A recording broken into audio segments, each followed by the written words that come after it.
I think I touched on it just briefly, but I think just giving a little bit about your background and how you kind of got to where you are today. Yeah, sure. Well, like a lot of people, I grew up playing way too many video games as a kid. I was a semi-professional gamer in high school. This is back in like 2005 before esports was a named category. Uh, so I went to school. I did computer science because I kind of grew up on the internet in school. I went to Duke. Out of school, I got what I thought was the intersection of job that seemed like playing a video game and legitimate career. And the overlap of those two things was being a trader at Goldman in my mind. So I was a trader at Goldman Sachs in New York, trading foreign exchange. Turns out that game wasn't quite as much fun as I thought it would be. Most of the territory on the map was already explored. And I'm sort of sitting there like bored nights and weekends. I find crypto on a Georgetown professor's blog one night, start trading it around at work, in the bathroom, on my phone. Eventually I get like pretty bored at Goldman and decide to move out to California, meet what becomes my future co-founder of Coinbase on Reddit. This is 2012 now. And then Wow. years later, we have Coinbase, and over the last 3 years, I started Paradigm, which is an investment firm that just does crypto. That's crazy. I never knew that you met Brian on Reddit. That's amazing. I have so many questions, but like, what game were you playing first off? What was the game of choice back in 2005? So there were three big ones. The first was this obscure first-person shooter called America's Army. I was on the best team in the world at that game. The next was the first Call of Duty Modern Warfare. I'd like scrim with pros in that.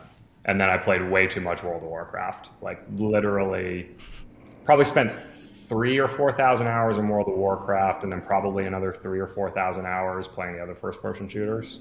Wow. Which candidly I think helped me understand crypto a lot better, because there literally are virtual items and virtual currencies in these games. And when you live in the metaverse as a kid, then the prospect that everybody might do something like that one day seems a lot less weird.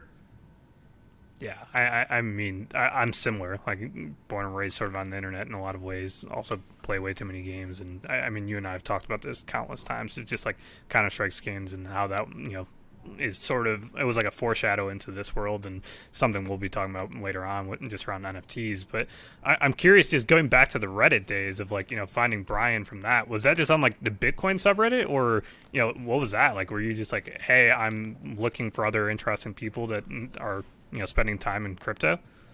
Basically, yeah. I mean, if you roll the clock back to 2011 in cryptocurrency, Bitcoin was the only thing that existed. It was only talked about in two places. One was a really, let's call it old school PHP forum called bitcointalk.org.